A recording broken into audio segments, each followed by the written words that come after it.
See it? Maybe? There it is. It's vented, or you pull back down on this and it will close. In order to open the sunroof, you twist this back. Now this first setting that it stops on, this is called the comfort setting. This is what Volkswagen has figured out will eliminate some of that noise that you get from sunroofs sometimes that kind of sounds like a helicopter. If you do want to open it all the way, you can do that by twisting the remaining amount and just holding it, and it will go ahead and open fully. You've also got several other steps in here that you can leave it on, so that's pretty nice. You can adjust it exactly how you like it. Okay, up here you also have, everyone always asks about this little switch. It's for your dome lights. Right now it's in the off setting. Let's see if I can get this to focus in. Maybe. Off setting, there's a middle setting which is just flat, which is your door setting, and then if you flip over to the right, it'll be on fully all the time. So most people just leave it on the door setting, so those dome lights will come on when you open the door. Okay, let's see. Down here we've got our air conditioner controls. This car's got dual zone climate, so you've got control for the left side, which you can see right now is on 70, and the right side is on 70 as well because we've got sync activated. So right now, if I change the knob for the driver, it's actually changing both because they're synchronized. If you don't want that to happen, you just push that sync button, and now there's individual control for both sides. Now if sync is on and the passenger adjusts their temperature, it will automatically also turn off sync. So you can either turn it off by pushing sync or by just adjusting the passenger knob.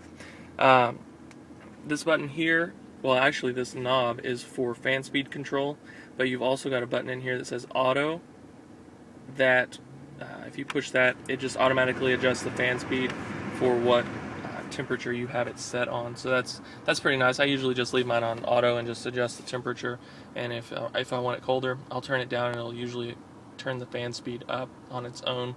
You've got your heated seat buttons here. There's one, and the one for the passenger is right here, and those both have 3 settings, 3 levels. So there's 3, 2, 1, and off.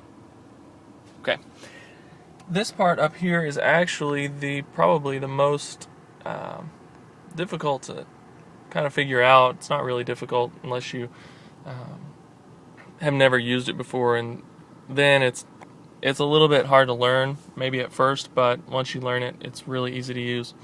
You've got your steering wheel buttons here and here, and you've got your screen up here on the dash. So right now it's telling us our average fuel consumption is 6.5 miles per gallon. Anytime there's a circle with a little line through it, that's your average. So now by pushing the buttons on the right side of the steering wheel, you can push up or down and it will cycle through all of your different little settings or all of the information in here. This is your instant fuel consumption. This is how long the car's been running. This is a speed warning that you can adjust, and if you exceed this speed, it will beep at you. Digital speedometer, your average speed, how far the car is driven, how far you can go with how much fuel you have, and this is based on the average. It's a little low right now because the car's been driven around a lot, so the average is somewhat low. So this will definitely get a lot better. And we're back to our average fuel consumption where we started. Now you see the little 1 up there on the top right. If I push this OK button right here in the middle, just quickly push it. There we go. Now you see there's a little 2. Well, this is all of the same information, but group 2. So it's all of the same stuff, but just a different set of averages. What you can do is, if you're on group 1 and you want to figure out what you're averaging right now, you'll just push and hold the OK button, and it will it'll reset your average for group 1. But now if we flip back to group 2, it's not reset, so that's pretty cool, right? Another thing that happens is group 2 will never automatically reset itself, but group 1 will automatically reset if the car is off for more than 2 hours. So that's a pretty nice feature. What I do in my car is just let Group 2 always just go, and I never reset it. So that's like my all-time average, and I never have to reset it. And if I'm on a trip or something, I want to know what I'm averaging, my speed or my miles per gallon, I'll just go in and reset Group 1.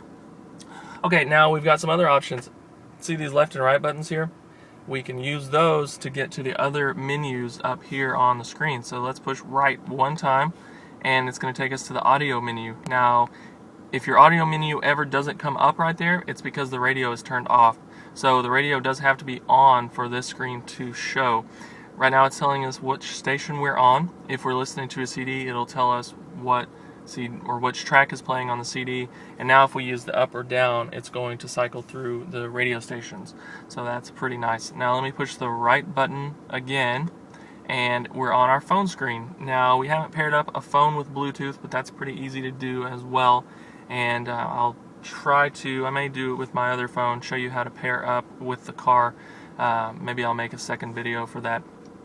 Once your phone is paired up, your phone book will show up here on the screen, so that's really nice. And you also have the media player option if you're using Bluetooth audio. Let's cycle to the right again. Vehicle status, if the door is open, it'll tell you right here. If the car needs something, it'll tell you here. Right now it's just letting us know that you're 10,000 miles away from your first service and 1 year, well, 10,000 or 1 year. Let's go next. Settings menu. This is just a lot of little things that you can go through and customize on the car. It would take forever to go through all of them, so I will let you look that up in the owner's manual, unless you want to call me about it, and then we can go over it. And then this is back to the MFI, which is your full multi-function indicator, and that's what I already went through. You'll see right underneath the information you've got your thermometer for the outside temperature, your odometer on the bottom left, and your trip odometer bottom right. Top left is your compass, and top right is which gear you're in, and obviously top center is the clock. Let's see here. What else do we have?